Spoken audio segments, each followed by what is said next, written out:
distribution of independent digital black media. Find out more by going to blacktalkradionetwork.com or blacktalkmediaproject.org and look for the menu tab, Crowdfunding Black Media.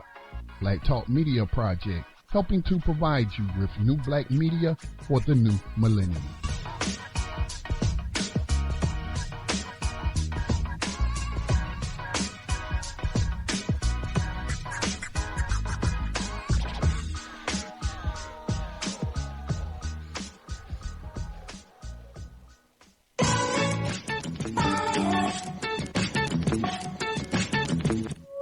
And opinions expressed by callers, guests, and hosts do not necessarily reflect those of the Black Talk Radio Network and Black Talk Media Project. Black Talk Radio is new black media for the new millennium.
Black Rose, we can't hear you.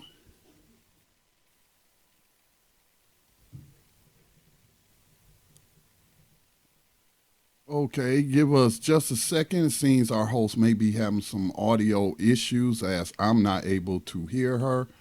Let me see what's going on. Let me try muting and unmuting our host, Black Rose. Black Rose, you there? Check your headset. You might have muted that part of it.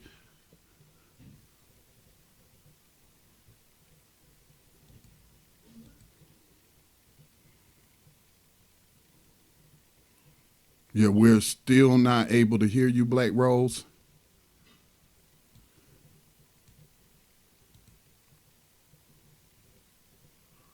All right. Let me see if we can just play some music until we are able to get her audio issues resolved, as we're not able to hear her. We'll be right back in just a moment.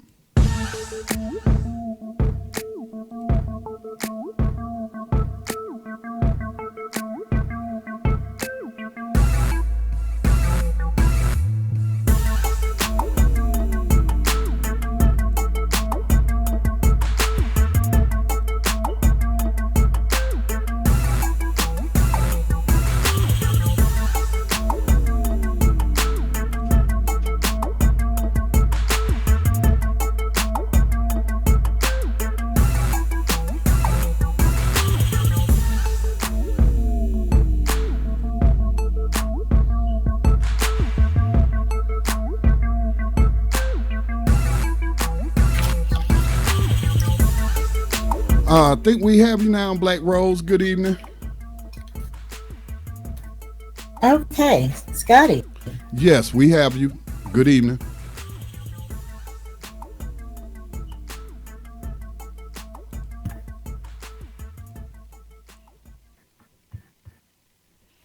Okay, your audio just went out for some reason. We heard you and then it went right back out. Who do we have on 281? Is this one of the panel? Namaste. Namaste. This is Featherlight. Hi, Featherlight. We're just waiting Yes. on Black Rose. She is having some audio issues getting connected. We did have her, but she dropped off, so we're expecting her to call back in. So how are you tonight? I'm fantastic. Lovely. I'm I'm getting better every day. Getting better every day. Well, tonight um, we're going to talk about uh, different types of abuse. We are mostly familiar with domestic spousal abuse and um, former girlfriend, former boyfriend abuse. Um, we're going to expand this topic over a series of weeks, and this will expand into what is known as social abuse.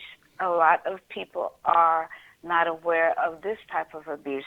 So um, tonight we will talk about one of the types of abuse that is not that well um, talked about, but it is widespread, so much so that it has an organization now. So um, we do have a clip, not particularly about abuse, but that Black Rose wants to share with you before we get into our I topic. tell you what, I'm so anxious to hear about elder abuse. This is a topic, like you said, that we really don't discuss, or, well, at least I don't sit in conversations and people talk about elder abuse. We mostly hear about, or even read articles about it. We mostly hear about relationship abuse, and particularly male and female in a actual intimate relationship. But there's so many aspects to relationship abuse, and when you mentioned the social abuse, just in researching this topic, I found it quite interesting because there are a number of abuses that fall under the social abuse category. Right, right. Quite a few.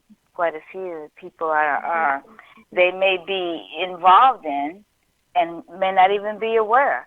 Most people, when they think of abuse, they think of being slapped around, punched, kicked, or maybe just even those who are aware of emotional abuse or verbal abuse, they may think of well, someone is being abused because of being called a name, or just all kinds of humiliation and what have you, just outright. Those things that just jump out at you just glaringly. But there are other types of abuse that are more subtle, but they're still abuse. They fall under social abuse.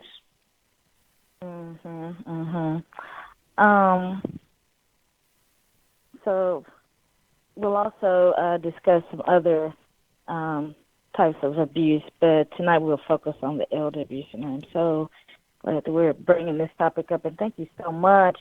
I don't know what was going on. I had my computer up, and I was getting kicked out, so I think people couldn't hear me initially. So welcome in, everyone. Namaste to you, Featherlight, and namaste, Scotty. Namaste. Look at Scotty, namaste. Scotty, do you practice any yoga or meditation, anything? Or have you?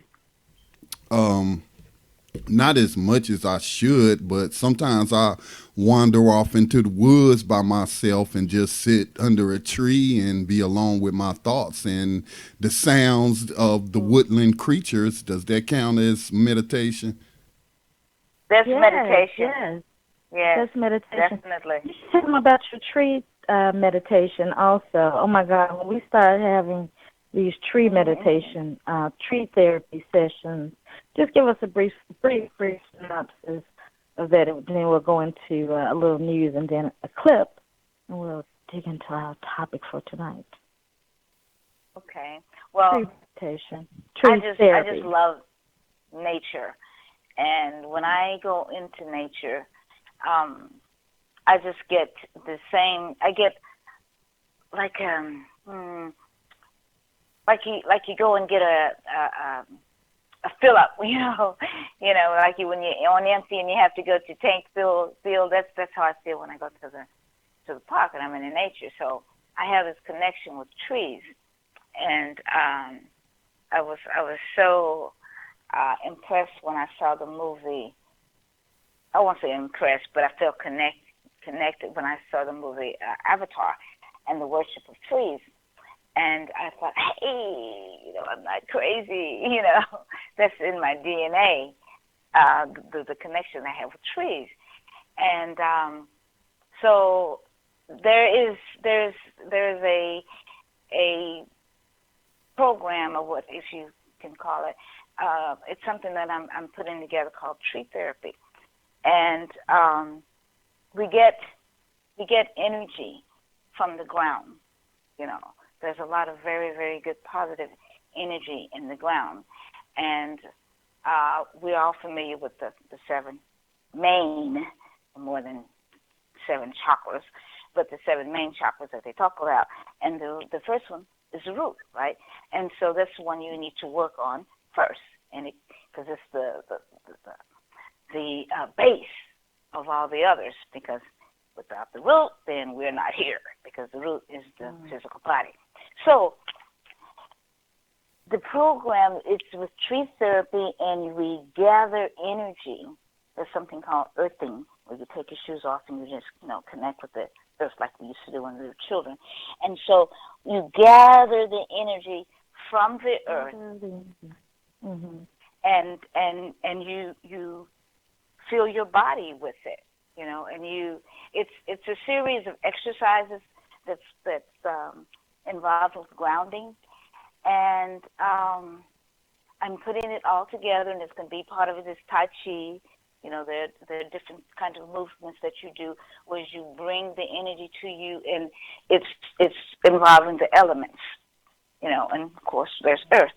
So that's basically the theory of it, is that we get energy, we get powerful energy from the earth. That's why you feel so good, Scotty, when you go there, is because the energy from the earth heals us, and it regenerates us, and it fills us back up when we get depleted. And we really should go, more often, That's we should go to like a tree with an area and just clear our minds and relax. Yes. I know I really enjoy it when I'm either at the beach or if I'm taking a walk. I can always think through some plans and goals and things of that nature. So definitely. It's therapy. Castro passed. He made the transition. Castro, of course, was Prime Minister of Cuba. And, of course, mixed feelings. People have been a little quite ambivalent, which they've always been, because he's been such a polarizing figure.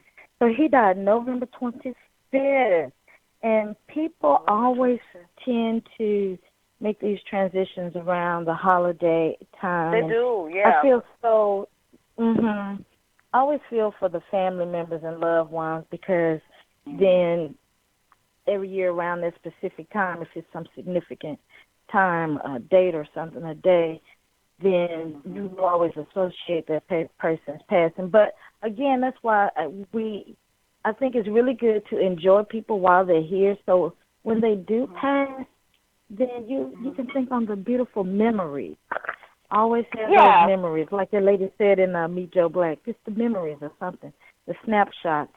So have those great memories and be ready to release that person, because everybody's here for a certain purpose, a certain period of time, and they move on.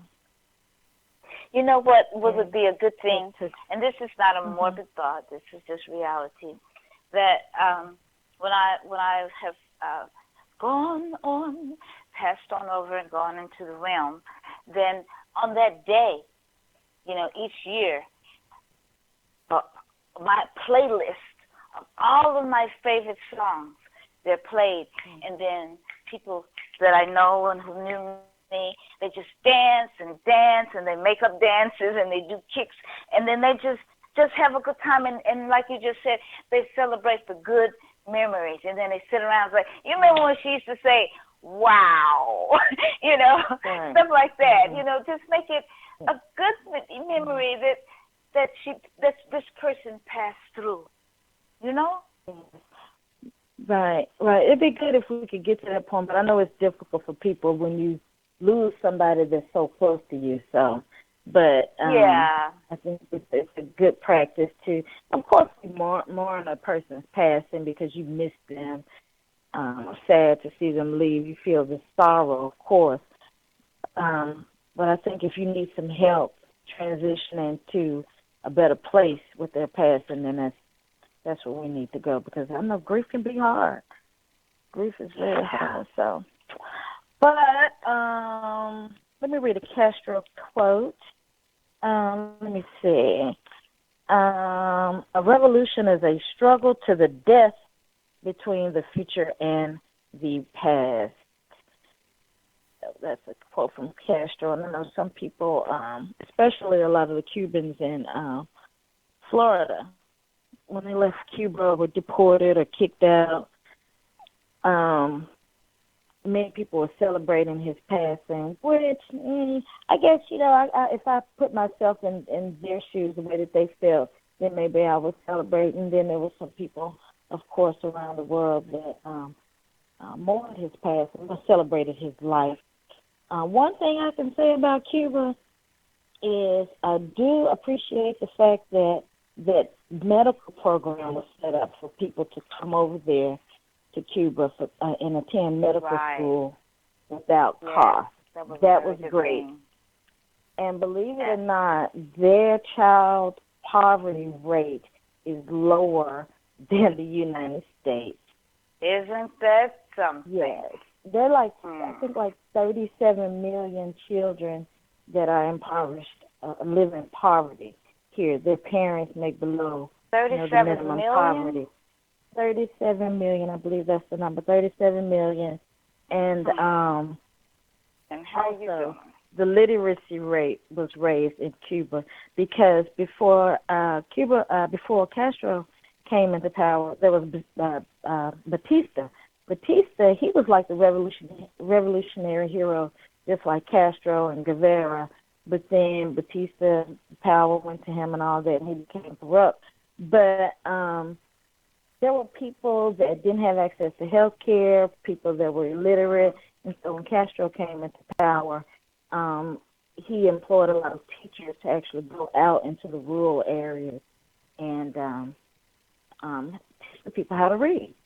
And a lot of the people that left, they wanted to own their own land, which Castro, going into a socialist, communist system, no one could own land, and he took his own family's land, his mother's land, from her first. And that kind of reminds me of Gaddafi because, pardon me? To set the example that it was serious. Right, set the example. And so that kind of reminds me of Gaddafi because Gaddafi lived in a tent, I believe I read, until the people in the village or people in the city all had housing. And he was, of course, wealthy. So yes, there are different thoughts about people that some consider a dictator and some consider a revolutionary or someone that's being a good person.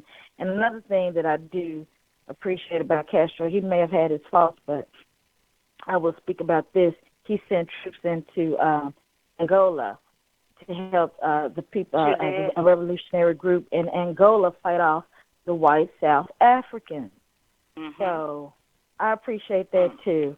Now, I lived in Cuba. I know that people complain about the food being rationed out, and of course, to have to switch to being able to have however much food you want to maybe being rationed, your food rationed to you. I'm sure that would be disturbing and disruptive. So I try to look at both sides of it, but nevertheless, Castro passed, and Rest in power, Castro. And also, just want to mention quickly, and then we'll go into this clip, former Black Panther Sundiata Acoli has been denied release by the New Jersey State Parole Board. And, he's been in prison for, 4 decades, and he was first eligible in 1992. And in January, he will turn 80 years old. But see, notice how they're keeping these people in prison until it's almost time for them to croak. Everybody's always released like 3 days before they die.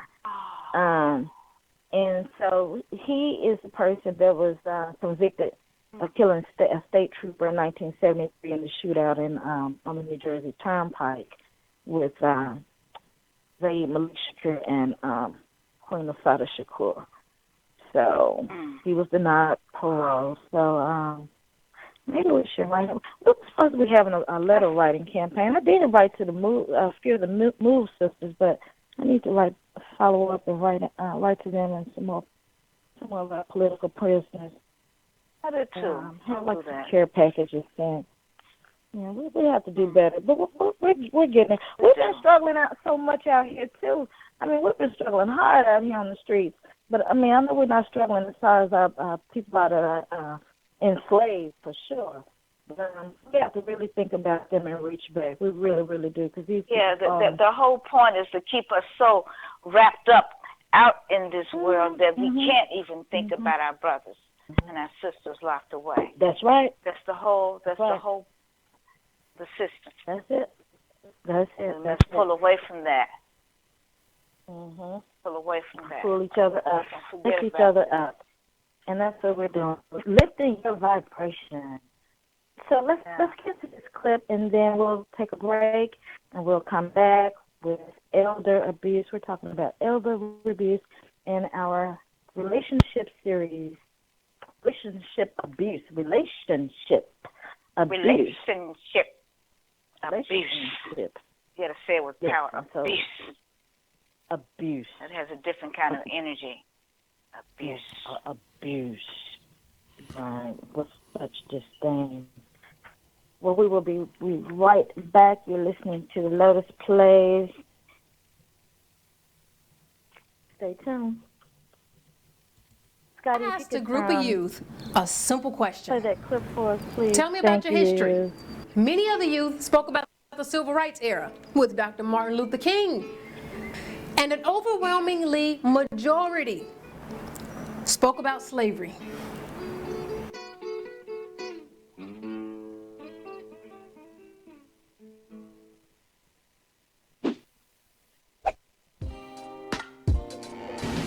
What you call black history, what you call African history, are the missing pages of world history. Now, because I've now begun to study European history, I began to understand how African history was misplaced in the history of the world. And the one thing that I learned repeatedly, you cannot oppress a historical people. And once a people understand the nature of their role in history, they will not permit themselves to be oppressed. In order to oppress you, people must remove you from the respectful commentary of history. They must destroy your confidence and historical memory. The memory of what you was, so that you can be confused about what you are, and more confused about what you still must be and where you still must go.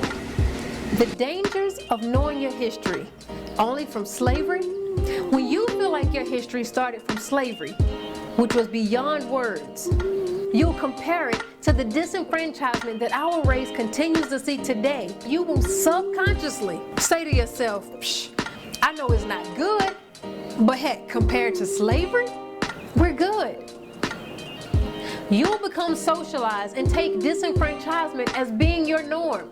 Don't believe me? It has happened and occurred in every single decade and every century since colonialism began. Heck, Harriet Tubman was the one who told us I could have freed hundreds of more slaves if only they knew that they were slaves. But see, there are some questions that you need to ask, like how was our civilization prior to European invaders? I mean, were we truly savages that were in need of being civilized? It's only when you understand the greatness of your civilization prior to European colonialism that things will become crystal clear.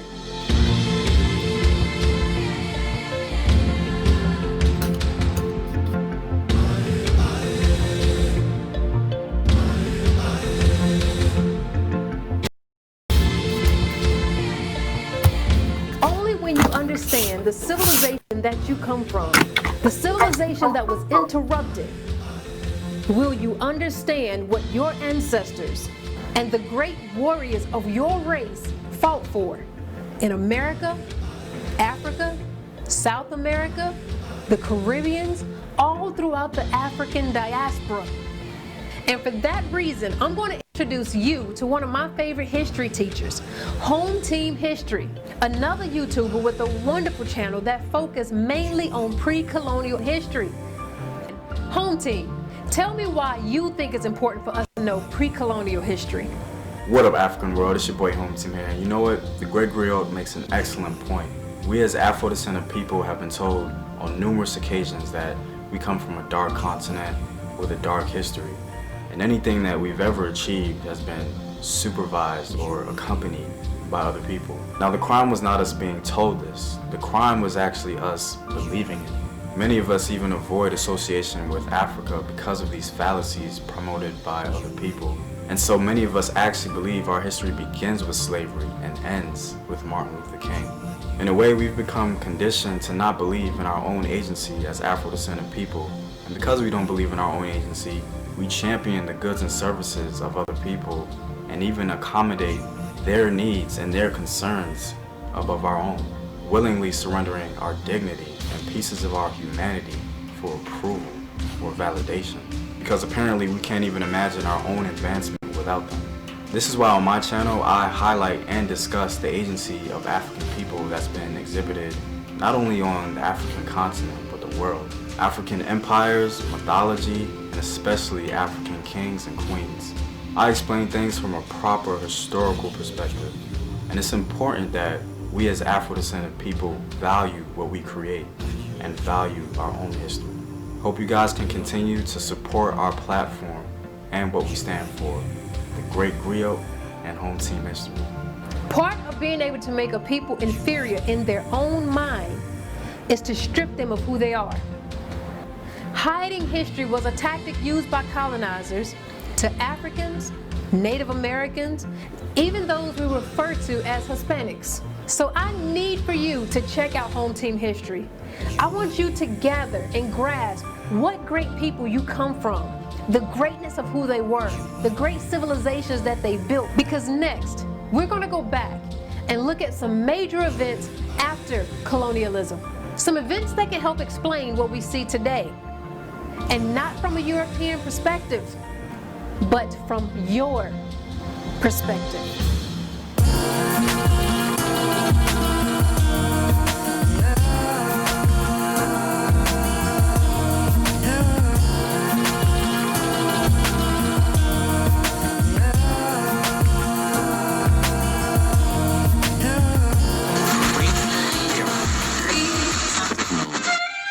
No, I'm not a writer. Okay.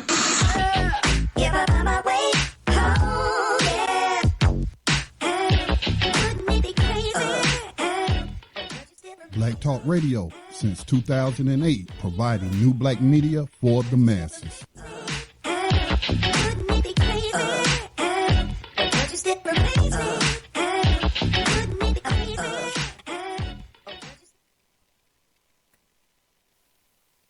All right, and we are back here at the Lotus Place. Let me just make sure that you can hear me. Feather. Can you hear me, Feather? Yes, I can. Great, good. All right. Super. So we're back here at the Lotus Place, and we are discussing elder abuse tonight. So, Feather, you are going to talk to us about elder abuse. So do you want to share your mind, body, and spirit first? Let's see. First, I want to ask a question about the clip. Mm-hmm. What is the name of the radio station? That's the guy actually is this. gonna be, For what? what was the name of the radio station he was asking us to tune into to hear about? Those were The YouTube channels. history. Yeah. That was what? Yeah, I'll send that to you. Okay. I'll send it to you so you can just listen Okay. to the clip. Let me bring Mother Hattie in because I want to know if Mother Hattie has any familiarity with the topic tonight, elder abuse. And I think that's Brother Brown. So what's up, Brother Brown? Namaste, Brother Brown. Namaste, Mother Hattie. I said hi. Namaste, namaste. How's it Namaste. going? Yes. Oh, that is a really delicate subject because it becomes very familiar in the community all over, especially. And that's interesting that you were saying it's familiar, but you know, I actually I've worked in like the home health care field, and I've actually witnessed some like elder abuse in terms of like a parent being neglected, but I really don't hear people like discuss it. I don't come across many articles about elder. Well, you know what? Now I take that back. I take that back because you have people that have these makeshift senior homes, and they steal the people's senior social security checks. They don't feed them. In fact, there was a lady found a few weeks ago. I didn't even relate that, but it was a lady. She was starved by. I don't know if these people were related to her or what, but they starved this lady, and she was like a little old lady. I think they were keeping her in the basement. That's horrible. So that's elder abuse. You're right, Yes, Asa. it is. They have no way to take care. They have no way to defend themselves. A lot of times they're cut off from letting anybody know, or they're too afraid to let somebody know what's going on. Yeah, absolutely. Yeah. Brother Brown, namaste. How are you? I'm all right now, baby. How everybody doing?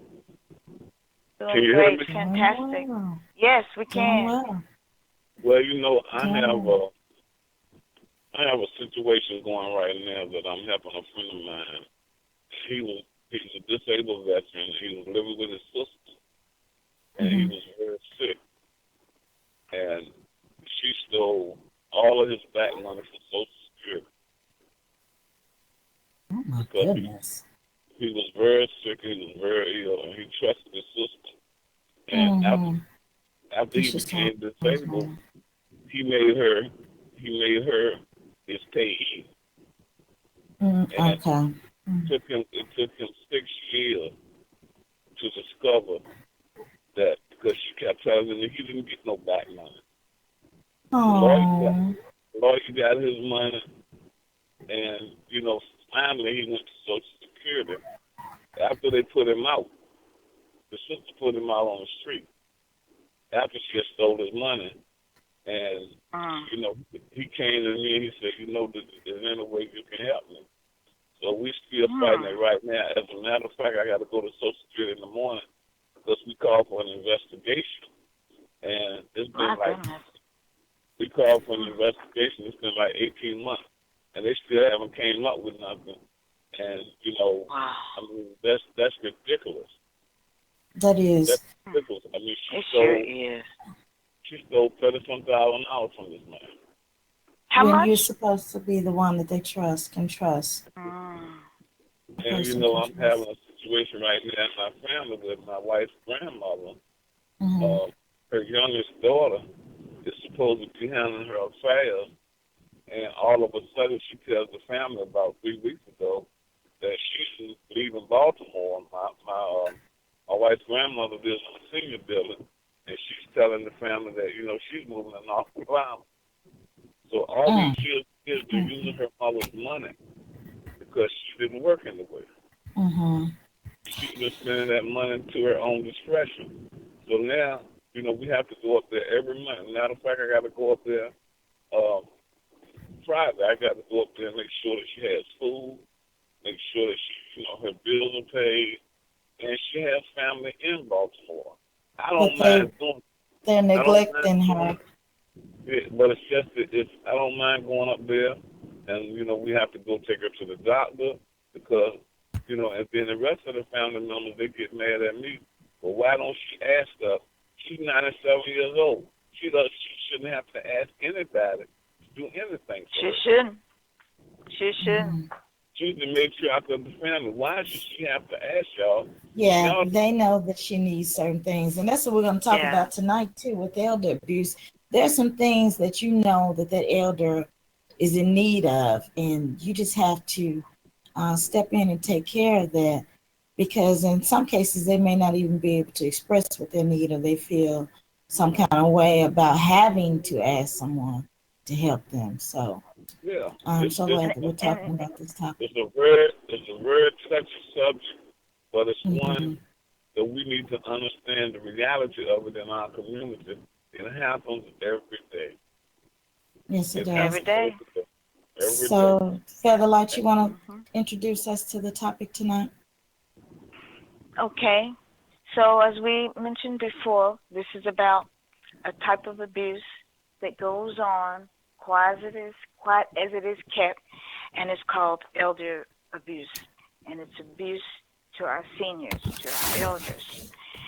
So, no matter why it happens, abuse is not okay, and it's never justified. Excuse me.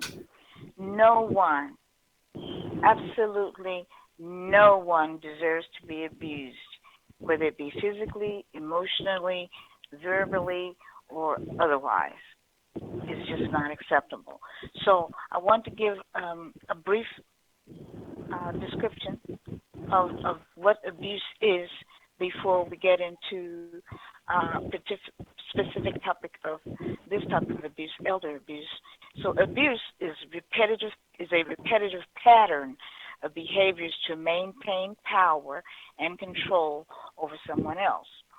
It's about a dynamic, which is breaking down in layman's terms, it's a process or a system to be able to have power, and it's constantly active. It's constantly changing. You don't know what's coming next. And it's about extremes of domination and submission. Okay, there's always the two of those going on. It's about giving and withholding. Withholding what you know a person needs to the extreme, and this includes not only just the physical harm, but to arouse fear. Abuse can involve just having a person afraid all the time, preventing a person from doing what they wish to do. That's abuse, or forcing them to behave in ways that they do not want. That is abuse. And it also includes sexual violence. We'll talk a little bit about that as well. Sexual violence, threats and intimidation, threatening a person about something with something that you know that is important to them, threatening to withhold it from them. That is it, abuse. Economic deprivation, emotional abuse. There's also pregnancy coercion and digital abuse. So we see a lot of that happening right now. So these are different forms of abuse, and some of them can be going on at the same time. It doesn't have to just be one. You can have a combination of these going on at the same time, and it includes not only your partner, former or current. A lot of times it's former, but also current. It could be a platonic friend. Usually it's a best friend, sibling, your boss, a parent over a minor, which is child abuse, a caretaker, which we'll talk about over the elderly, and in some cases, parents over adult children. So those are some of the abuses that we will be talking about over the next series. And tonight, as we mentioned, we'll be talking about elderly abuse.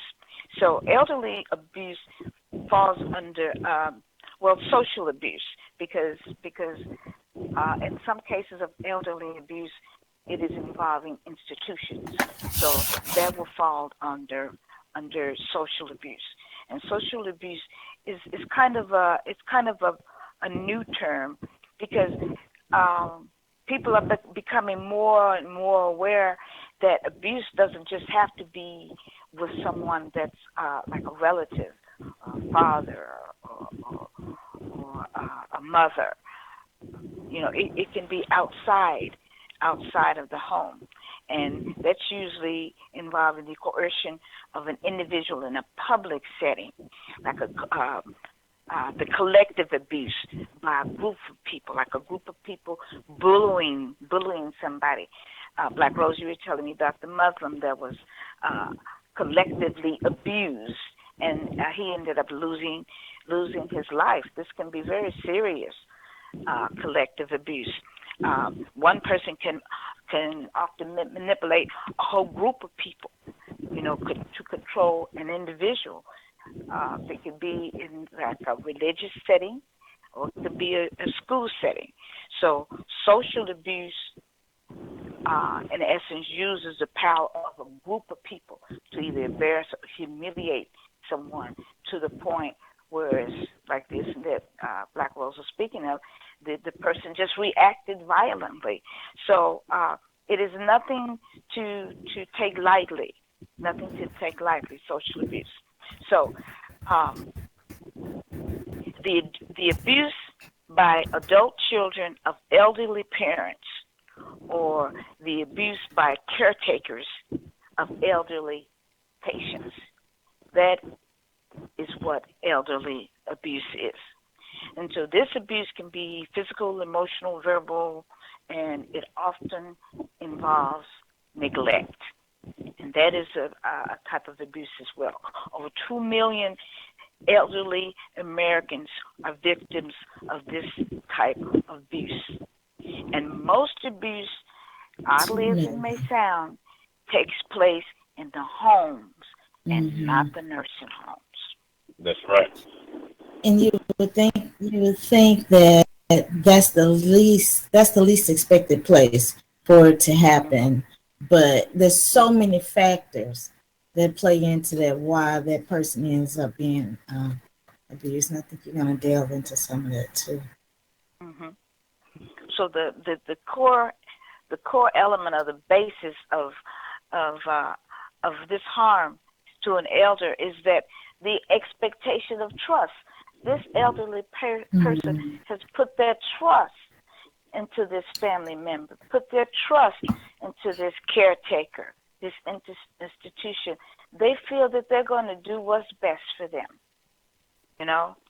So that is a violation of this trust when you abuse them. So domestic violence, that's when it's in the home. But elderly abuse can occur outside the home. So it has become, as we would have discussed tonight, a little bit more, people are becoming more aware of it now, so much so that there's an organization now. It's a worldwide organization that was started in 2002, and it's called the World Health Organization, that brought the international attention to the vast number of elders who were being abused. So they formed the International Network for Prevention of Elder Abuse. And that is known as, it's a special holiday. It's a Memorial Day to bring awareness to the abuse that is being waged against our elders, our seniors, our people who have gone through so much in life, and to a point where they can't do certain things for themselves. They may be experiencing dementia, and they've put their trust into somebody else. So this day has been set aside to bring awareness to these elders. So that is June 15th every year. It's WEAAD, World Elder Abuse Awareness Day. Now, let's talk about the different types of abuse. Okay. Because most people just think of, slapping, hitting, pinching, maybe some verbal abuse here and there. But I want people to be aware that there's more to this type of abuse than that. First, there's physical abuse, so the hitting, the punching, slapping. Some people actually burn elders, kick them, they restrain them so that they can't move about. That will be one of the warning signs that we will talk about later. If you see rope marks on their arms, they have been restrained so that they can't get up and move about. They've been confined. That's abuse. Giving the elder excessive medication, or not giving them the amount of medication that they need to keep them well, feeling better. Psychological or emotional abuse, that's humiliating a person. That is powerful. It's lasting.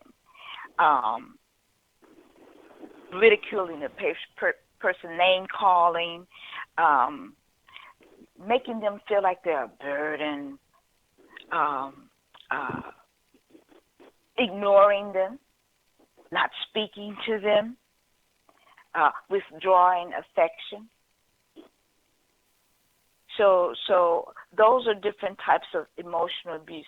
Now, how do you feel Black Rose emotional abuse compares to the physical abuse? Well, having experienced both, just me personally, emotional abuse is very traumatizing. It was very traumatizing for me because sometimes when I was being verbally assaulted, I would actually just say to myself, I wish you just go ahead on and punch me, because at least I can just get over that little initial pain or sting from a punch. But these words just stabbing me constantly, and just the emotional trauma, it was very difficult for me to handle and also overcome. In fact, after coming out of an emotionally abusive relationship, I think it took me about 3 years before I just actually felt myself again. So, emotional to me, abuse is emotional very, abuse. very powerful. Yeah. Right. Now, what do you think, Icy Hotter, Brother Brown? Emotional abuse versus Oh yeah, I think it can be physical just abuse. as traumatic, if not more. You just don't see the bruise or the cut or whatever, but that goes, to me, it goes even a lot deeper if people are, emotionally abused. I agree. Brother Brown? I'm driving home. I'm on the dead spot. Okay, look here, Brother Brown. Yeah. We want you to be safe. So, look, you focus on the road, Brother Brown, okay? I've been driving the whole time. But I got a little dead spot where you're not going to be able to hear my phone. I'm getting ready to pass it right now. Okay. All right. No worries. You drive safely. Okay, so Featherlight, the emotional abuse, in my opinion, is just like, oh my goodness, so difficult. And somebody else may feel like the physical abuse, but I'm just speaking from my experience, because again, like bruises, they can heal. Those wounds, deep cut wounds in the inside, oh my goodness, so traumatizing, and it can be so And devastating I think because it it's can stay with probably you for a different lifetime. for each person, don't you? Mm. Like That's true. I could probably take the emotional abuse, but I can't take the physical abuse. Mm-hmm. Well, I And feel see, like abuse is abuse, whether it's emotional or physical or whatever. Nobody has the right to abuse another person. There's no exception to that rule. Because I grew up in a household as a young kid where my stepfather abused my mother. And, I hated it. I hated it so much that one night I was tired of it. I was tired of him beating on my mother. And I decided that if I couldn't get anybody else to listen to my cry, I would have to do something myself, and I did. I loaded knives all around the house, and I waited for the right moment, and I stabbed him. Because I couldn't accept the fact that here my mother was a fragile woman, working hard, and she had to come home to that behavior every night. There was no exception. Whether he cursed her out or physically abused her, there was no exception. It wasn't the thing. See, I don't want people to feel like you're supposed to take this, or you're not supposed to take it. You're not supposed to even accept or try to make a differential between physical and emotional abuse. Abuse is abuse. And especially for somebody who's an elder in our community, they have no business suffering from any type of abuse. Our women and our children need to be protected by the men. And if the men are going to abuse the women and children, then something needs to happen to the men. That's just my point of view. Thank you, Brother Brown. Now, the Not reason there. why I asked, Go on. I appreciate hearing that from a male perspective, because it is so true that no one deserves to be abused, whether they be slapped around or cursed around. My point in asking about how we feel about it is that many people who are being emotionally abused do not realize that that is abuse. They feel that if someone is not slapping them, putting their hands on them, then this is something that they should take, because at least he's not hitting me. But they do not realize that that is a form of abuse too. So I wanted those who were within the sound of our voices on this radio station to know that there are different types of abuse, and no abuse is good. Okay, so let's move to the financial abuse. Financial abuse is what Brother Brown was talking about earlier, financial exploitation, the misappropriation of financial resources by family members, okay? Family members, caregivers too, because sometimes they're given access to the funds of the person that they're taking care of, and they misappropriate those funds. The use of financial means to control a person. They can tell a person, well, I need to get such. They can actually let them know that they're doing this, but they could force this person verbally or by threats to go ahead and put your name right here, because sometimes they can't really forge the name. They can't get the money unless the elderly person signs it. So they sometimes actually force them to sign away this money, saying, I need this for this, and I take care of you, making them feel guilty. Do you see where I'm coming from with this? And Brother Brown, I'm glad you had that example, because it's so plain. I mean, and here it is 18 months later, and nothing has been done. That really, ties up a person's, ability to do anything. Their money's just wiped out like that. So that's a type of abuse.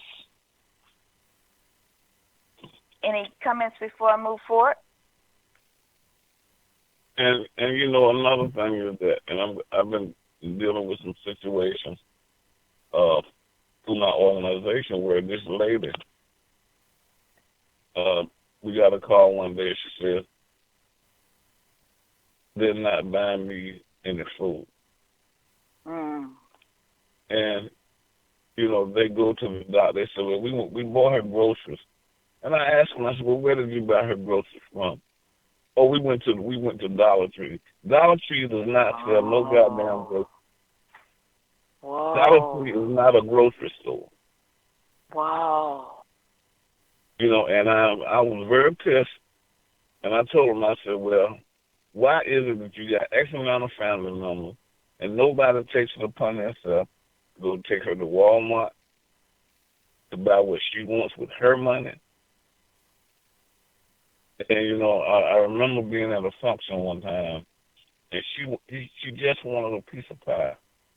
You can't have that pie. This woman is 97. She just turned 97 years old, and she has the right frame of mind. Her mind is better than some of her family members that's younger than she is. And she said, "Why they won't give me a slice of pie?" So I went over there and I got up and I went and got her a slice of pie. Because they don't bother me. But I just told her, I said she's gonna eat the pie, and if anybody got a problem with it, I said, let's step outside. And I don't like to get belligerent with people, but this woman is 97 years old. Half of y'all might not even be able to get half her age. And you won't even give her what she wants, a piece of pie. I mean, you don't even know when she's going to be here. That piece of pie, that piece of pie is not going to cause her to go away from here if you giving her shit out of Dollar Tree, excuse my language, that's full of salt out of a can. But that's the only thing in Dollar Tree. So let's get back to the taking away of the items that people need, because that's very important, like what you're saying, Brother Brown, and that happens to a lot of these seniors, just like the case I mentioned. There's certain people that set up these pseudo senior citizens homes, and that's their mission, is to steal the Social Security check or buy them, squander their money on things that the person, the caregiver, wants versus what the actual senior needs. So let's pick back up on that too. All right. Go ahead, Arsha. Okay. So the next one is sexual abuse. Okay. Look, excuse me. I'm getting ready to go into the house. Give me 5 minutes to get in the house, and I'm going to call right. The sexual abuse involves forcing a person to take part in any sexual activity without his or her consent. And this could include forcing them to participate in conversation of a sexual nature against their will. That happens. Forcing an elderly to sit and watch porno on TV. Let's hold that thought. Porno. Oh my goodness. Wait a minute.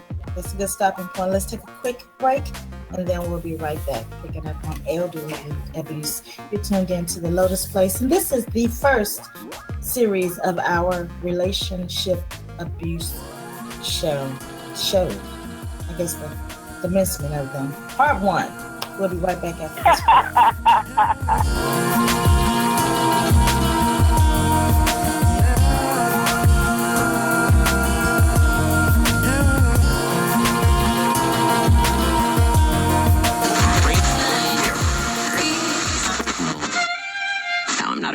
Okay.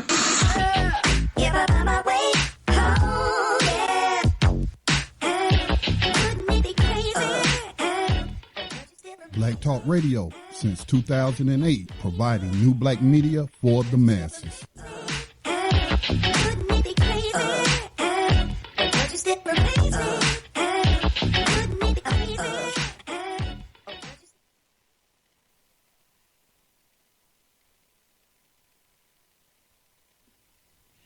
And Icy Hot, excuse me, Feather Light, if you want to pick it back up. Oh, we got Black Rose back. She had dropped off the board. Yeah, Black Rose dropped off the board, but she is back on the board. I am here. I am here. Let me just let little Delta come in and give us a little hello there. We're talking about elderly abuse. Delta, what's going on with you? Namaste. Namaste, going once. And we're back here at the Lotus Place, and you can join us. And also, you can join BTR, right, Featherlight? You can join Yes. BTR by going on to Black Talk Radio Network and just go all the way Get over on to the board. right side Get of on the board. page. The train is leaving the Scroll station. down where you see the large B and join the social experience created by yours truly, Scotty Reed, founder, president, CEO of Black Talk Radio Network. And people should also donate. This is something that you could do as a Christmas gift. You could also sign one of your friends or family members up, get them a membership with BTR.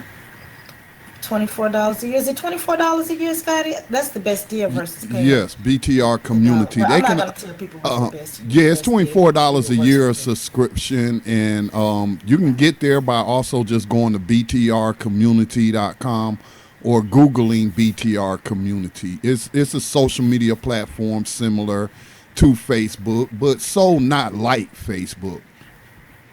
So not like Facebook. So not like Facebook. If you're ready to move to a higher vibration, you need to sign up. Sign up. I love it. I'm loving the groups. I'm loving the groups. Too. I'm going to create a group too. Yeah, you did say that. Certainly am. Right. Well, we do have several groups on there. Look at me, we, like it's my page. Well, I'm a part of the community. I'm like, we, yeah. I helped Scotty get this. This was the brainchild of Scotty. He filled the void, the need, and that's entrepreneurship. You find a problem, there's a problem, you find a solution to it. And that's what true entrepreneurship is. You fill that void. You come up with a solution or something better. Make some improvements on something. So, cool. Absolutely. All right. So, we want to get back into elder abuse with Feather Light. Okay. So, I ended with sexual abuse, and I just stated that sometimes sexual abuse is not just physical, forcing an elderly person to watch porno when they don't want to watch porno. I mean, some elderly may want to watch porno, but when they don't want it without their consent, that's considered as abuse. Okay, so the next one is neglect, depriving a person of things that they need, that you know they need, medication, food, clothing, heat, a damn piece of pie. I mean, really?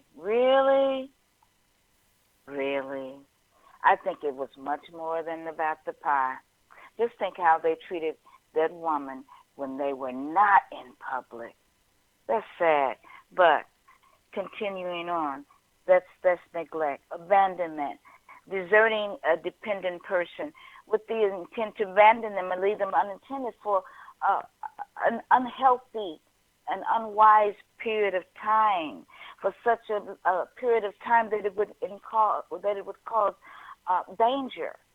It would endanger their life, their health, their welfare. That's abandonment. Deciding at, say, 10 o'clock in the morning you're going to go shopping and you don't come home till 8, and you know that there's no one there with the elderly person and that they will be at home alone all that time, and they do not have the ability to take care of themselves. That's abandonment.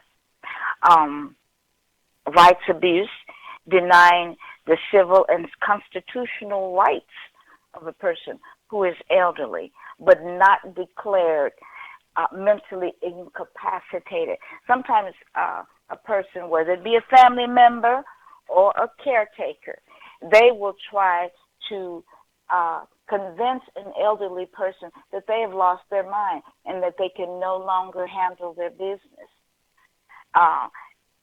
denying them of their civil rights, you know. So, and this could be an elderly person from another nation. Okay, so they come here for one thing. They're out of their country. They're out of their comfort zone, and so their rights as citizens are denied. That is going on, and that's something that's, you know, quietly kept. That's under social rights, because social abuse, because that's not as that could also be under immigrant abuse, but that includes all ages. Institutional abuse. This refers to the physical or psychological harm that is done in institutions, where family members place their loved ones in institutions and they are abused. I remember my grandmother, she, every time we would visit, she would not have any socks on her feet, and you know what, she would be cold. And my mother had to just finally get a bunch of them and write her name on them, because they would always say, we don't know what happened to them. And then her TV would come up missing, her radio would come up missing, you know, things like that. That's institutional abuse. Do you have any cases that you can recall of institutional abuse? I think you mentioned something about not having enough people to care for a group of people. Therefore, everybody Like in a doesn't get proper facility. attention. Mm-hmm. Right. Yeah. I recall being in nursing school, and so there were clinicals that we had to complete. And so we were assigned to, like, say, a convalescent home or something like that. So you had to make your rounds. And so one night, I recall it was just me and another person. So there were just two of us on this one floor, and one person had to remain at the desk. And so the facility was grossly understaffed because I was the only person there. And so for the entire shift, and I recall the shift being like 11 to 7, so I said, oh, well, this will be an easy shift. I can just kind of sit back and cool out. And that's why a lot of people take the 11 to 7 shift. It's supposed to be an easy shift, a relaxed kind of shift. 7 to 3 is generally in a hospital. 7 to 3 or medical facility, their shift is generally busy. So, gosh, I mean, I was like running around from room to room from the time I arrived until I left. And I recall the head nurse complaining because there were a few patients that were in need of some assistance, but I was like busy the entire night, so it wasn't like I actually neglected them, but I just could not. There was not enough staff to care for the entire floor. So in some cases, it may not necessarily be the caregiver per se that's neglecting the individual. It could just be a lack of enough staff at a place. That's why it is so good to check on your loved ones when they're in places like this, in these homes and hospices and medical centers. So definitely. You're absolutely right. Check on them, see what's going on. Don't just take for granted that everything is okay. Now, I want to kind of run through the red flags, and that's okay. A good segue into to where we need to be now. Things that you need to look for physical abuse: bruises or grip marks around the arms or the neck, rope marks or welts on the wrist, repeated unexplained injuries, dismissive attitudes about your injuries. You know, what happened to you? What happened to your arm there? Just that's nothing. Then trying to cover up with long sleeves. Keep dismissing any kind of intention that you may bring to frequent injuries. You know, it's okay. You have an understanding that being an elderly person, they may be more prone to fall and things like that. But check the way they respond when you ask them about the injury itself. Be on alert. Look for it, okay? So a dismissive attitude. Refusal to go to the same emergency room for repeated injuries. You don't want to go to the same. They don't want to go to the same place they went to before, because they are aware that it may bring attention to something may be going on, and they're afraid. They really are afraid for someone to know what's going on. Verbal or emotional, psychological abuse. Now, these are the type of warning flags to look for, red flags. Being uncommunicative, unresponsive. Now, how you doing today? You know, they don't want to talk. They're not as talkative as they were. They're unresponsive to you. Unreasonable fear, unreasonably fearful or suspicious.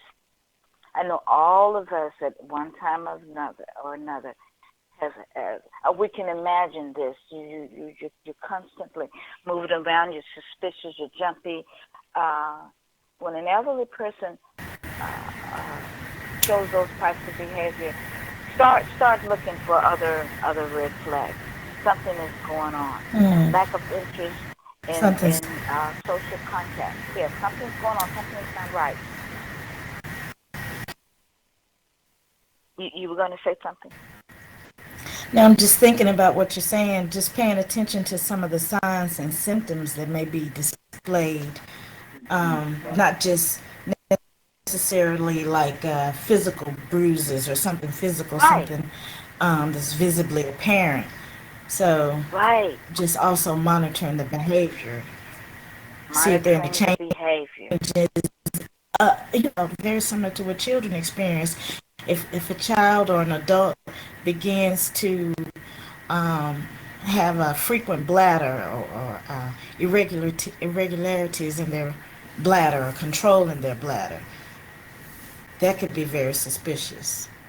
Exactly. It could be a signal. Yes, that is one of the signals. That is definitely one of the signals. Notice that. Can you hear me? The same thing with elderly abuse.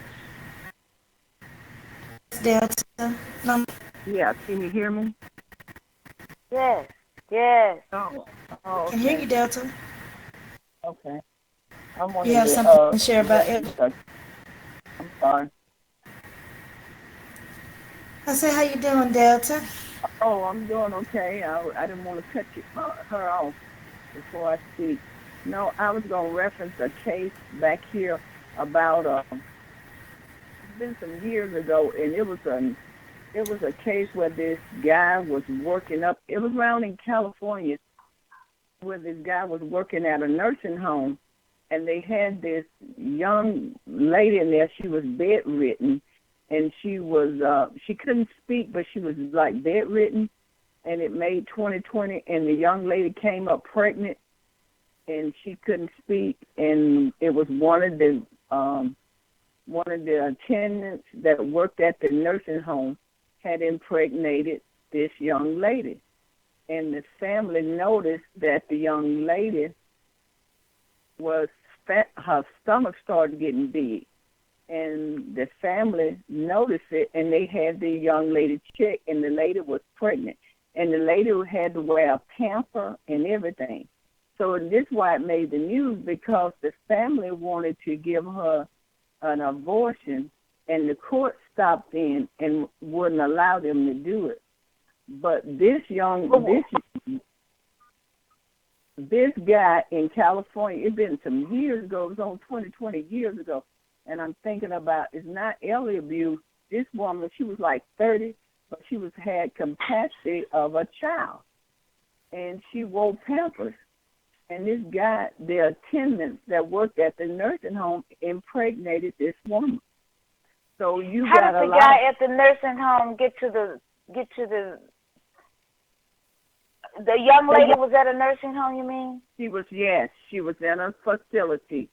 The family placed her there. And okay. The family placed her there. and the young lady came up pregnant. And it made the news because the family wanted an abortion. Then the state stepped in and stopped the abortion. And this lady couldn't do anything. But at these nursing homes, they'll hire anybody up in there, just about. I hate to say it. And they just stack them in there to make a lot of money. Because I know when we had the place, my father-in-law was... Hold your thought. I wanna finish my report here, because there's something else that I wanted that we Okay. next in line. So I didn't want to get too close to us being cut off for the next phase. Okay. So warning signs. That's where we are right now. Right. It's a warning sign.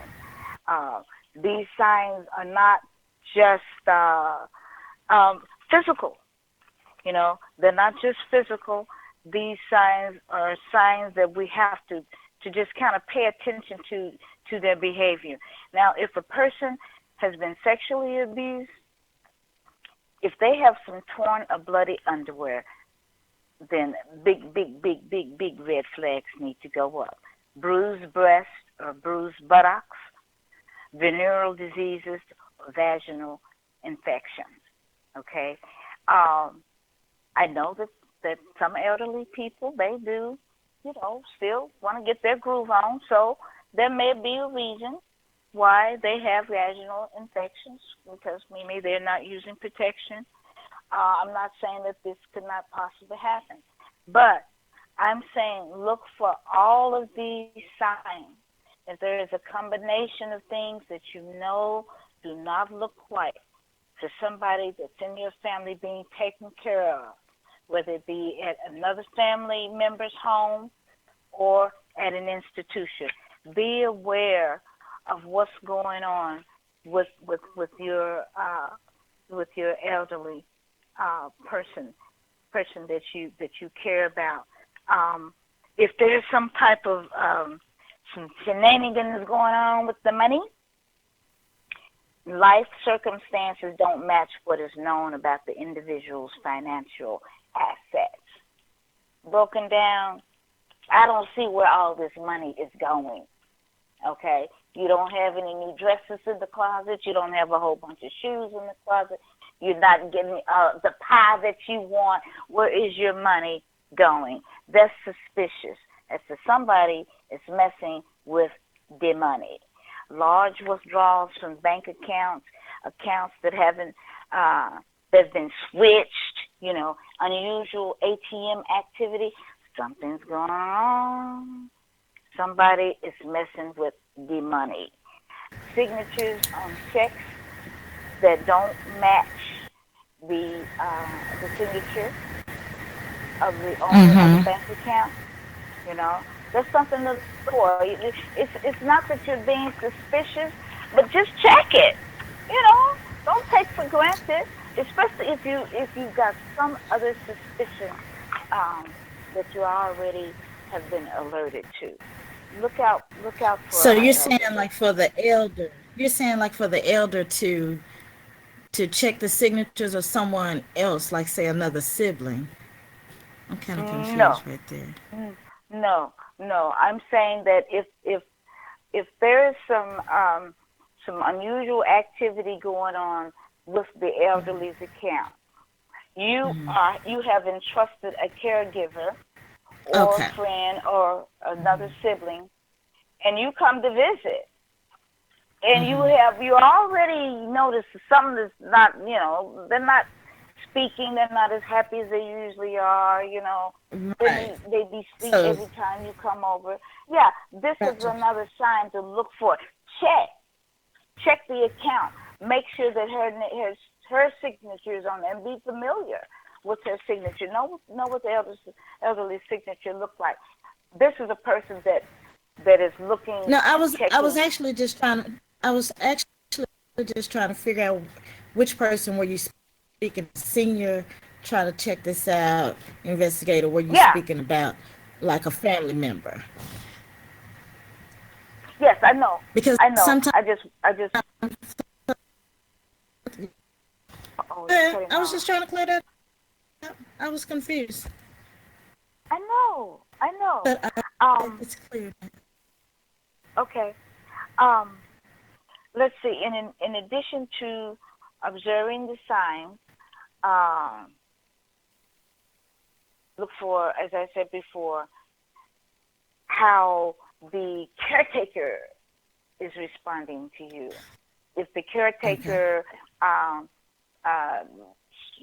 if their behavior sort of changes, if every time you come to check on your elderly parent or grandparent, they tell you that they're asleep, that they are unavailable. Something unusual. So, You can't see yes, them.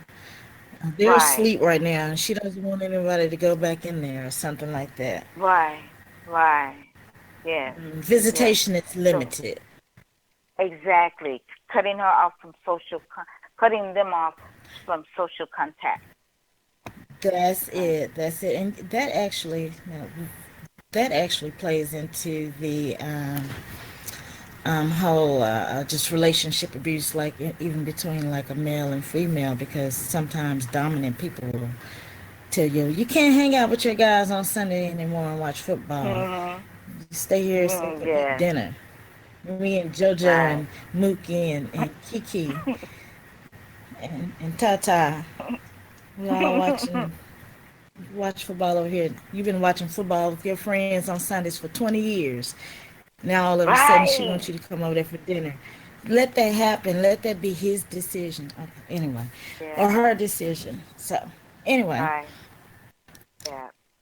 and also I know Oh, Delta had a story she would like to share, but we'll come to that. And then Scotty, I think Scotty may want to share an account as well in terms of this relationship abuse and social abuse, and the okay. differences or commonalities with physical abuse and emotional abuse.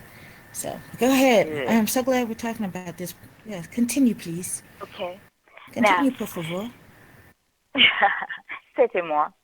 Now, let's talk about why would a person want to abuse an elderly person? Let's look at Oh some of my the goodness. factors, okay? Okay. Because know me, like I don't understand. Some other people may not understand, and so let's get into the whys.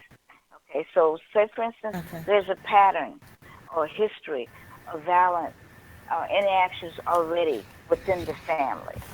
Okay, so uh, multi-generational abuse can sometimes just kind of pass on down from generation to generation, and this is accepted. This is accepted to be the norm. You know, this is the atmosphere that they grew up in. Um, in some instances, elder abuse is simply a continuation of abuse that's been going on in that family just for years.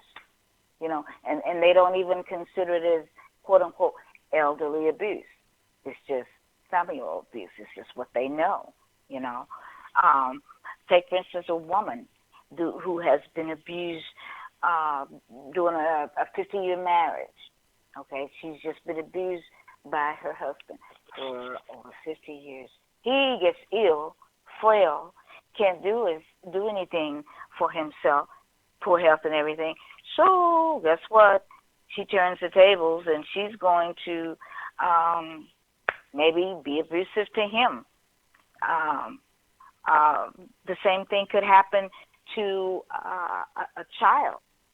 Uh, if the parent was abusive, I'm not saying this in all cases, I'm just giving a factor. The child was abused by the parent, and the parent becomes old, the child becomes a full adult, and then they turn the tables as they take out all of that emotional trauma that they've been holding in all these years. They take it out on them. They are resentful. They never let that go, and they take it out on the now elderly parent. Of course, like I said, that is not always the case, but that is one of the factors that has become known. Any comments? Well, I know that when I was again in home health care, just seeing some of the homes and the room that the senior was cast away to, and I would notice that senior had the same like undergarments on that I placed on her that previous morning, and I come back in 24 hours, that's the same underwear. Oh. And so, and when I say underwear, I mean the diaper because she was immobile. So Oh. Mm. there's a lot of care that goes into it, and it's very difficult. And for, like, but Delta mentioned about some of the facilities that hire people that are not really trained enough. I know for a fact that that is true because um, I'm not going to say the facility is like some really nice people that really just need a job. They want to work, and that is the only one of the only facilities in the whole town where they can find employment and possibly move up the ladder there. And so it's a facility where there's some people that some are mobile and some are not. And so these people only go through like a small, short, like in-service type of training. I think it's maybe 6 weeks at best, something like that. But for the type of people that they're servicing, and I say servicing because it's government run, and so their employees, they don't really have the proper training. And so often what happens is they may mishandle a person, not trying to deliberately and maliciously mishandle them. They're just not trained. And so by that being a state-run facility, those people will then be liable for abuse, and that's an actual legal charge. So they have to have a criminal lawyer to fight that charge. They actually go to jail if you report it or if it's witnessed and investigated. And so that's senior abuse and abuse on a person, that's some very, very serious, that's some very serious situation. So I'm glad that we're talking about this because it's something I believe that we really should pay attention to. Sometimes we do cast away our seniors, and we mentioned before how we used to just make sure we kept our seniors close to us. And sometimes that's just not always the case. So, did you want to hear from anybody else's account, or did you want to finish? Oh, well, we're up against a break. How about we take a break, and then we'll come right back and we'll pick up on this topic of elder abuse within the realm of relationship abuse. Our relationship abuse series, part 1 here at the Lotus Place, and we'll be right back.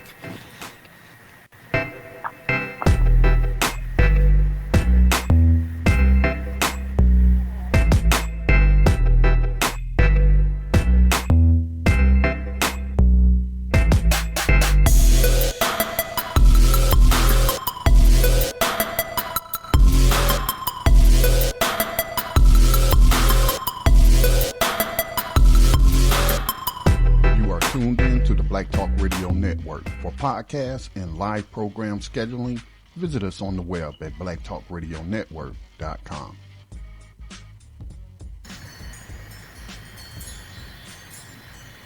All right, we're back here at the Lotus Place. Scotty, I just love that music. I was just over here bouncing. Like, yeah, I do too. It reminded me of my club days. Back in Memphis, Tennessee, baby. I was like, hey, get down, gangsta walk. Okay, so we're back here at the Lotus Place, and we are here with Feather Light and Delta Cougar, and I say hot, and our legal eagle, Brother Brown. So if you want to share a comment, are you ready for comments on some of what you've spoken about? Because Delta has a story. I think Scotty may want to share his. We haven't heard from Scotty And Icy Hot, do you have a comment or I do. a I do. reference? Okay. Please. So, Yes, I would. Just let me know when you're ready later. okay. All right. Um, so Feather. I tell you what. I tell you what. What I'm going to do is I'm going to run through the factors that brings about the abuse, and then we will discuss that as well as what else I have discussed prior to this, and then we'll talk about some tips. Um, that way, you can throw these things into your comment. Okay. Um, these are the factors that bring about the elder abuse. I mentioned the history, the family history. I mentioned that sometimes a woman may turn her rage onto a husband who has been abused, or vice versa. Um, Also, lifestyle adjustments. That's something that a lot of people, it's a subtle thing, but it's very, very powerful. You've got to change your lifestyle when you take on an elderly parent, depending on the many needs that they have, and also depending on what kind of situation you're already in with your family. The adult child may not have the financial resources to take care of an aging parent. The living conditions can cause so much attention that say for instance with her spouse or his spouse it creates problems and a lot of stress in the whole entire family, you know, the entire household, and that can create abuse. Something as subtle as neglecting, or something as making an elderly feel like, well, you're the cause of this, or you're burdened. So that's abuse, and that's how they can be triggered sometimes. And another thing that people often forget about is that, I think we mentioned that before, is that if a caregiver does not have any training whatsoever, and at the end of the show I'll give you some resources on that, how to balance their needs with the older person's needs. Sometimes they start out just doing everything, they just drop everything for themselves, and then it's like they don't have any time for themselves. They get sick. Sometimes they actually get sicker because they are not giving attention to themselves, or they're the only one in the family that's taking care of the elderly person, and they can cause a lot of stress, social isolation. You're not keeping in contact with anybody, nor are you allowing the elderly person to keep in contact with anybody. That's isolation, and that can cause a lot of stress with the caregiver, causing them to be abusive. And if the caregiver already has some kind of problem like an addiction, alcohol, or drugs, or even some kind of mental problem, then that's a trigger. That's going to be that additional stress that's going to trigger that abuse.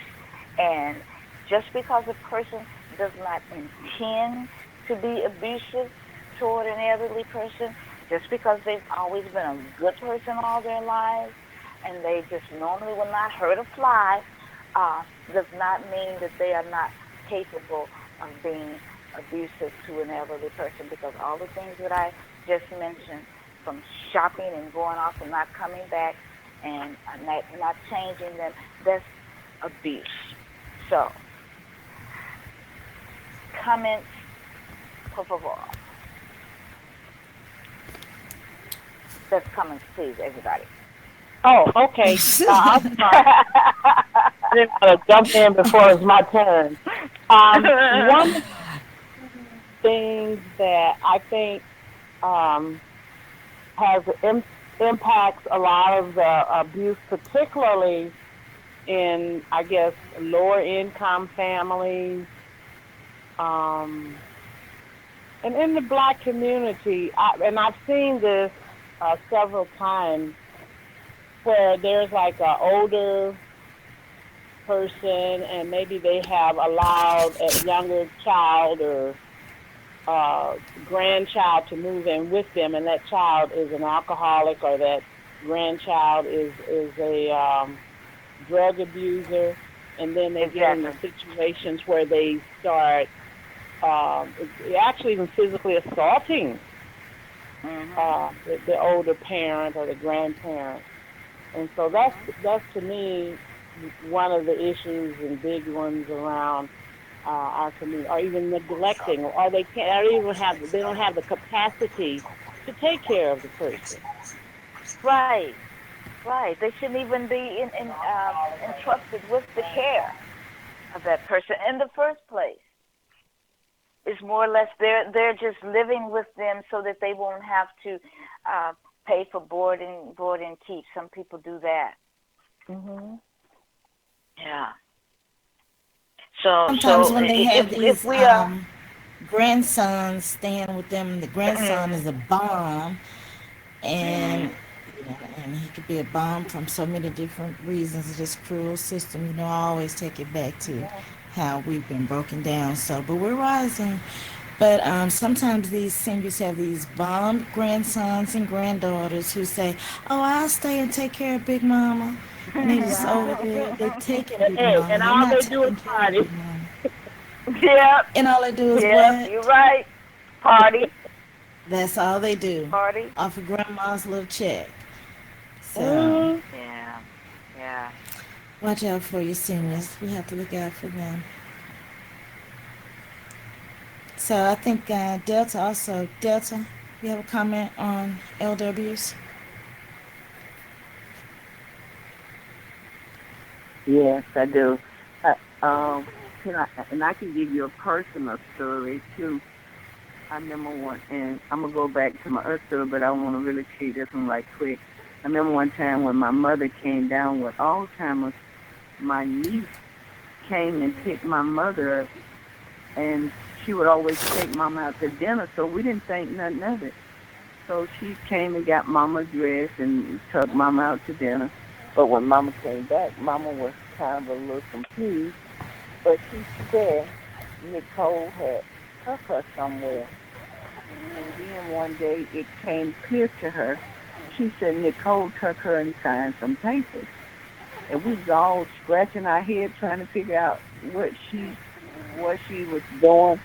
My niece, she knew my mother was senile, and she had took my mother and had my mother to sign for a car. Delta, you're fading away. We can't really hear you. What happened? Okay, I was saying my niece. Can you hear me? Yes. Can you hear me better now?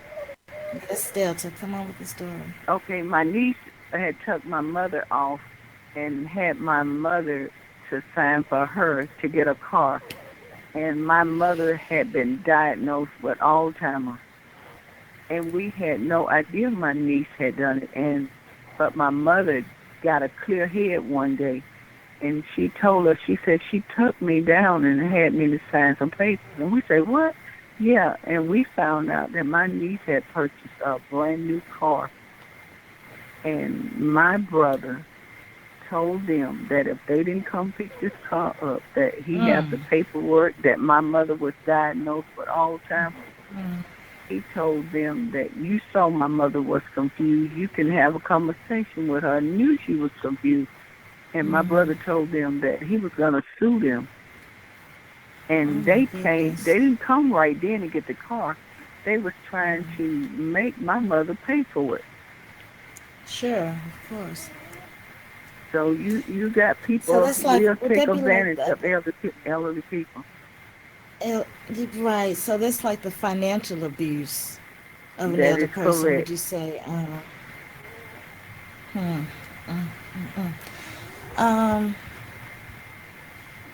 Interesting. Interesting. And I know that happens to so many seniors. So watch out for your and neighbors. I know that my grandmother has a neighbor who looks out for her. So sometimes seniors are alone. So I think Featherlight, you have an abuse number for people where they can possibly connect with someone Yes, if they're in need of help or have some yes, I do. suspicions? Okay, this is a 24/7 phone support contact. 1-800-799-7233.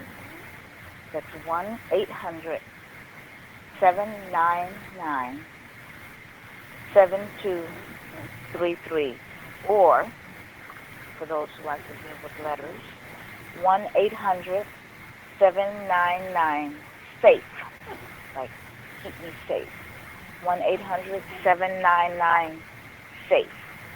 And they also have a live chat. You don't want to, you just want to use your computer to talk to somebody. Okay, you may not want to hear their voice, but you want to chat. So some people are into chatting. So that's comfortable. Then a live chat is available from 7 a.m. to 2 a.m. Central Time. So figure out what time your time zone is. This is 7 a.m. to 2 a.m. Central Time, a live chat. So you just you can just log on to domestic abuse hotline. Here's some tips for taking care. Never present a problem unless you have some solutions. Here's some tips for taking care of elderly. The first rule is to take care of yourself. Take care of yourself. You've got to. You're going to be in the same situation. You're going to be so broken down. You will need somebody to help you. Broken back. You should have at least 1 to 2 days a week where you are off for a few hours. Take some time to yourself. Look after yourself. One person should never have the sole responsibility for caring for an elderly family member. Let me repeat that.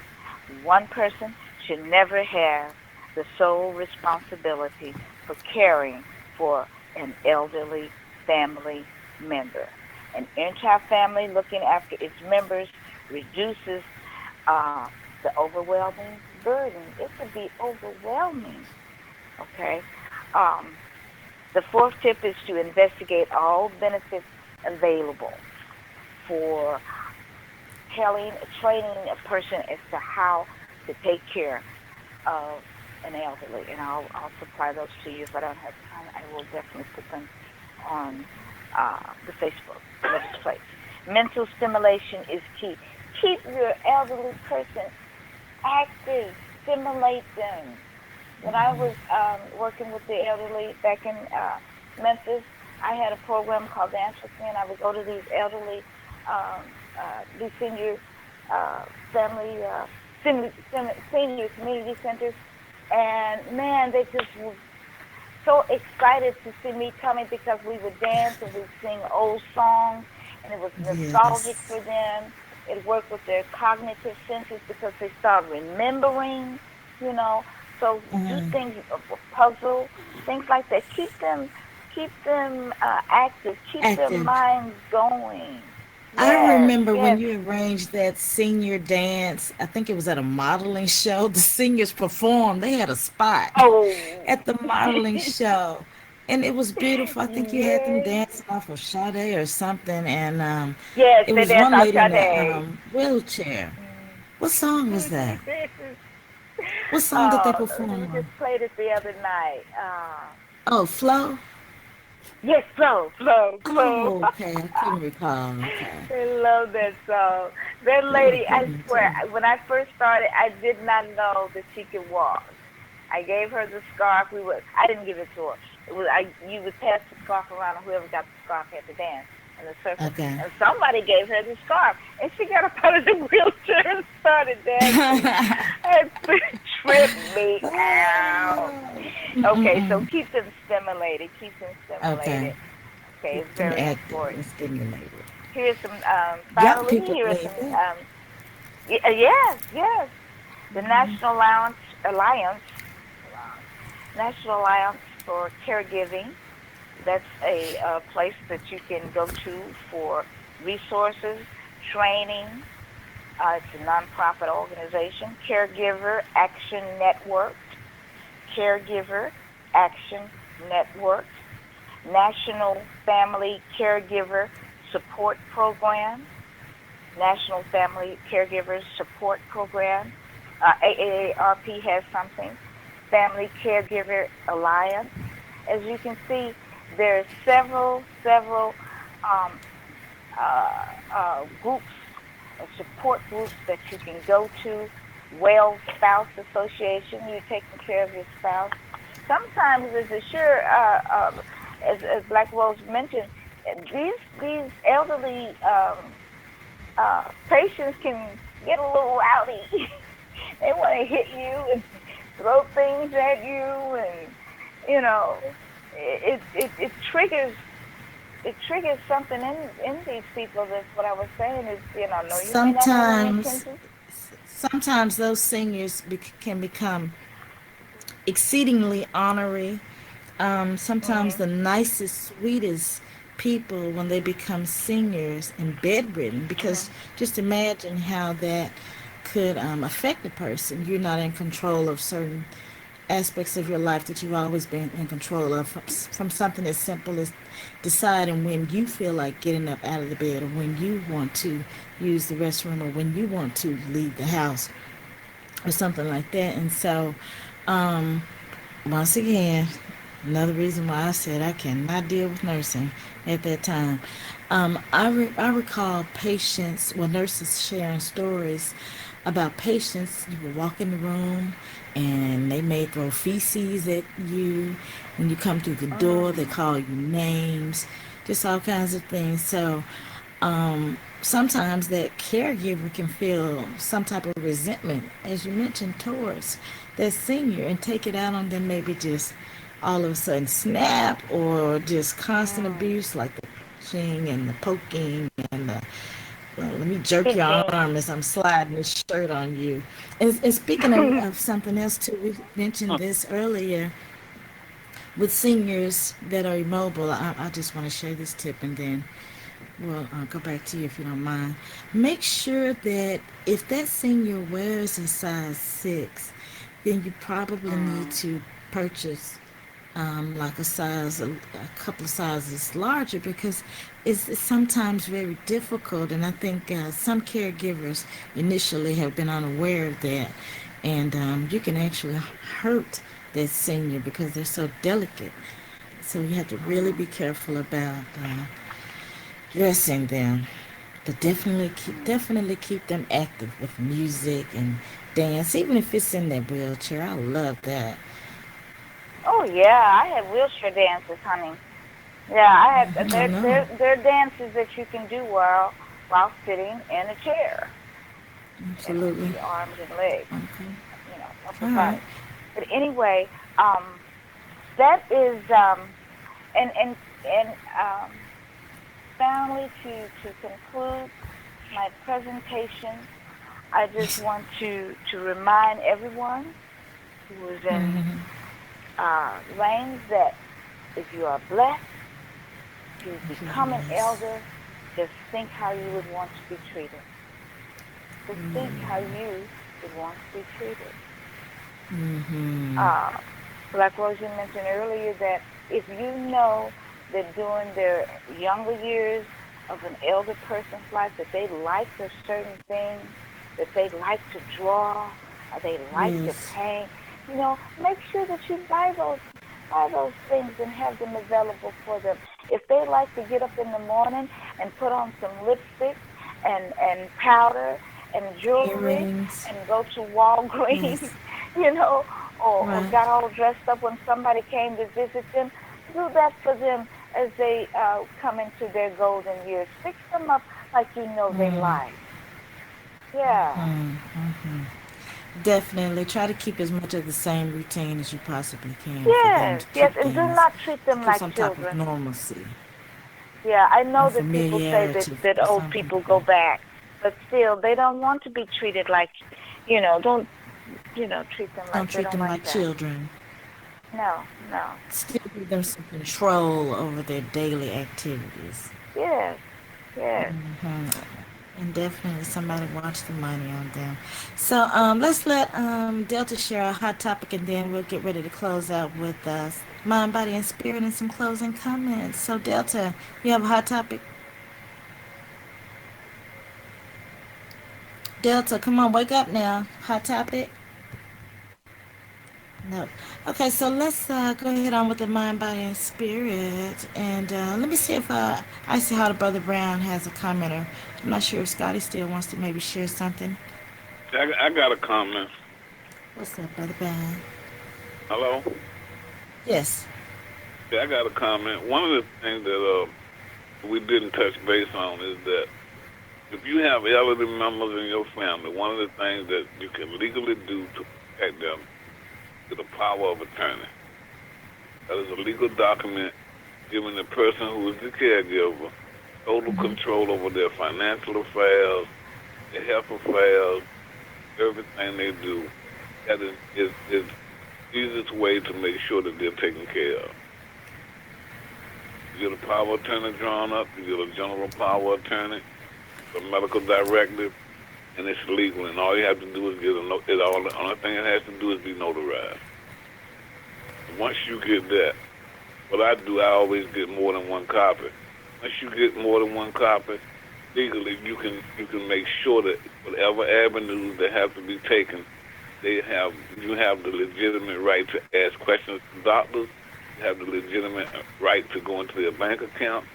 You have the legitimate right to handle all of their affairs without going to courts and without going. That is one of the avenues that we do not take in the black community, because we have been shunned away from that power of attorney paper. That is one of the most elements that we have at our access is the power of attorney. So that would be the best thing for to make sure you have someone. If you need to have someone as power of attorney, make sure it's someone that you can trust. You need somebody who they feel trustworthy with. They have power. Okay, that's a good tip. All of the foolishness. Absolutely. All right. Thank you, Brother Brown. Appreciate you. Love you. So let's close out with a mind, body, and spirit, and we'll be back on next Wednesday. And we're so glad that you tuned in to the Lotus Place. And don't forget to log on to Black Talk Radio Network and join the BTR social experience. Very similar to Facebook for $24 a month. And also, you can get your Black Talk Radio Matters t-shirt at Black Talk Radio Network. All right, so Feather, give us a mind, body, and spirit to raise our frequency and lift our vibration so that we can have. What I am going to share are just a few quotes to make you think. Okay. Just make you think. Everybody will have their own perceptive of this. Okay. A head full of fears has no space for dreams. That's right. I believe in that.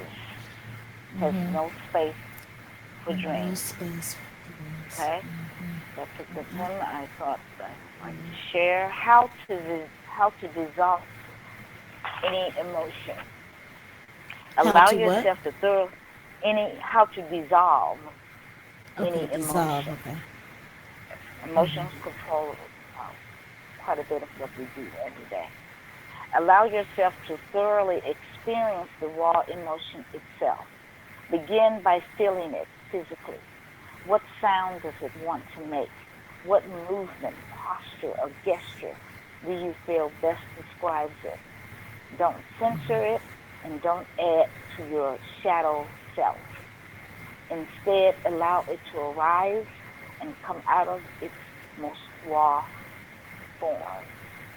And I really wanted more time to discuss that, but my main thought of pulling that was because we have a lot of buried emotions and they could be buried from childhood, from previous marriage, what have you, but they tend to come out because they're trying to tell us something. So Regressed or emotions are really suppressed energy, memories. and they're Like they're repressed or really suppressed really memories. repressed emotions that you should actually acknowledge, like it says here, acknowledge it, because it's going to keep knocking at your door until you acknowledge it. Okay. It has some information. It has some information for you that it wants you to recognize. And I thought this was cute. A little laughter for the evening. And it shows this cat with these glasses on, and he's just kind of chilling back, and he's, the stars and the constellation is behind him in the background, like the solar system, and he says, when you've been meditating every day, and all of a sudden, dumb shit just doesn't bother you no more.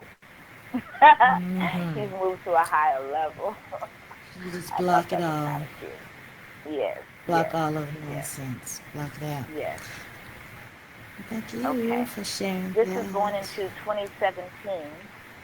Okay. We all, most of us said things that we were going to focus on for this year. So here is, as you let go of the energy of the old reality, the universe will bring the new.